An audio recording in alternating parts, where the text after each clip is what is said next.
Assalamualaikum warahmatullahi wabarakatuh. Perkenalkan, nama saya Akmal Amirul Faizi, NPM 2054151007. Evolusi dalam kehidupan sehari-hari. Sudut pandang mahasiswa terhadap evolusi. Next.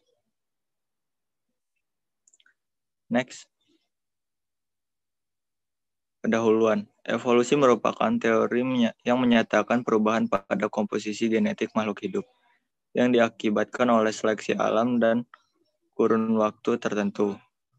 Mengungkapkan bahwa manusia yang mengalami mikonsepsi memiliki konsep yang tidak sesuai dengan konsep para ilmuwan. Mikonsepsi tahan terhadap perubahan sehingga sangat sulit untuk diubah. Permasalahan pada PPT kali ini, permasalahannya pembelajaran evolusi telah dilaporkan Jirana Amin 2015 bahwa lebih dari 50% guru biologi yang belum memahami konsep evolusi dengan benar.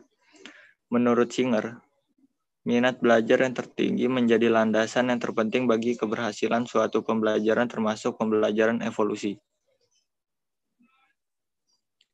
Metode yang digunakan untuk mengumpulkan data adalah dengan tes tertulis yang dilakukan di akhir semester.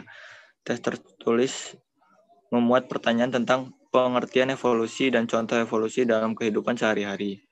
Soal tes yang disajikan menurut mahasiswa menemukan alasan dari jawaban mereka. Soal tersebut termasuk two tier. Hasil dan pembahasan. Hasil penelitian ini berupa data kemampuan mahasiswa dalam memahami pengertian evolusi dalam kriteria sebagai berikut. Paham yaitu mahasiswa menjawab pertanyaan yang tentang pengertian evolusi dengan benar. Kurang paham yaitu menjawab pertanyaan dengan salah. Dan tidak paham mahasiswa tidak menjawab pertanyaan tentang pengertian evolusi. Next. Tabel 1. Tingkat pemahaman mahasiswa tentang evolusi. Yang paham berjumlah 24, kurang paham berjumlah 16, tidak paham berjumlah 10. Next. Berikut persentase tingkat pemahaman mahasiswa tingkat evolusi. Next. Selanjutnya, data tentang kemampuan mahasiswa dalam menyebutkan contoh evolusi dalam kehidupan sehari-hari terdiri dari evolusi biologi, budaya, kosmik. Data tersebut disajikan dalam tabel 2 dan gambar 2. Berikut tabel 2. Evolusi biologi 10 mahasiswa, evolusi budaya 36 mahasiswa, dan evolusi kosmik 4 mahasiswa. Next. Berikut contoh gambar tabel. Next. Pembahasan. Evolusi menurut kamus berarti perubahan. Evolusi memiliki pengertian perubahan dalam waktu pada satu atau lebih sifat yang diwariskan pada suatu populasi organisme. Hasan 2014. Konsep evolusi menurut Hasan bahwa evolusi hanya terjadi pada sifat yang diwariskan pada suatu populasi dalam banyak dipahami oleh mahasiswa atau masyarakat luas. Menurut Waluyo, arti kata evolusi adalah perubahan, perkembangan, atau pertumbuhan secara berangsur-angsur yang terjadi akibat pengaruh alam atau rekayasa manusia. Evolusi tidak terjadi di bidang biologi, namun juga di bidang lain seperti bumi, planet, perilaku, teknologi, dan budaya. Next. Cardone menyampaikan bahwa Darwin bukan orang pertama yang mencetuskan evolusi dalam suatu populasi organisme tertentu, dan ilmu evolusi terus berkembang. Wilson pada tahun 1975 menganggap bahwa teori evolusi penting dibahas di bidang psikologi, sehingga memunculkan bidang ilmu baru yaitu psikologi evolusi. Next. Selanjutnya, dalam konteks sederhana, evolusi selayaknya dapat dipahami oleh masyarakat umum sebagai contoh makhluk hidup yang sangat beragam dan diciptakan berbagai bentuk dan warna di bumi sesuai dengan kemampuan mereka untuk beradaptasi di lingkungan masing-masing. Di sisi lain, manusia yang dituntut untuk berpikir, memiliki akal, akan terus mencari informasi tentang bagaimana makhluk hidup dapat begitu indah dan beragam. Next. Ilmu evolusi yang unik dalam kompleks memerlukan pemahaman yang utuh. Oleh karena itu, pemahaman tentang pengertian evolusi penting dilakukan.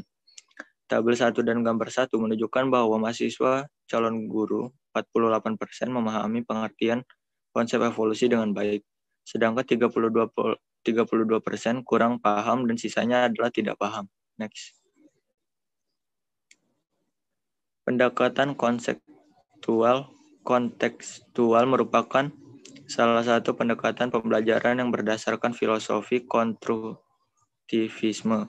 Pendekatan kontekstual dapat diterapkan melalui beberapa strategi pembelajaran, di antara lain adalah PBL, Cooperative Learning, Inquiry-Based Learning, dan pendekatan proses. Next. Menurut Dihanti 2012, terdapat 3 alasan memilih pendekatan kontekstual untuk mengembangkan pembelajaran, yaitu 1. Pendekatan kontekstual lebih memberdayakan siswa untuk berpikir. Sebuah strategi belajar yang tidak mengharuskan siswa menghafal fakta-fakta, tapi sebuah strategi untuk mendorong satu siswa mengkonstruksikan pengetahuan di benak mereka sendiri. Next. Yang kedua, melalui landasan filosofi. CTL disarankan untuk diaplikasikan sebagai salah satu alternatif baru dalam pembelajaran, karena siswa dituntut untuk merumuskan konsep sendiri dari pengalaman yang didapat. Yang ketiga, pendekatan kontekstual menerapkan bahwa pengetahuan bukanlah seperangkat fakta dan konsep yang siap diterima, tetapi suatu yang harus dikonstruksi sendiri oleh siswa.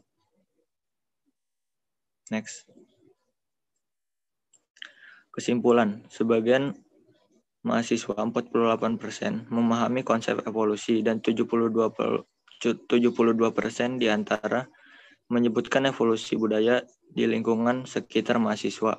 Perlu peningkatan kualitas pembelajaran melalui pendekatan kontekstual yang berbasis masalah di lingkungan mahasiswa. Next. Terima kasih. Wassalamualaikum warahmatullahi wabarakatuh.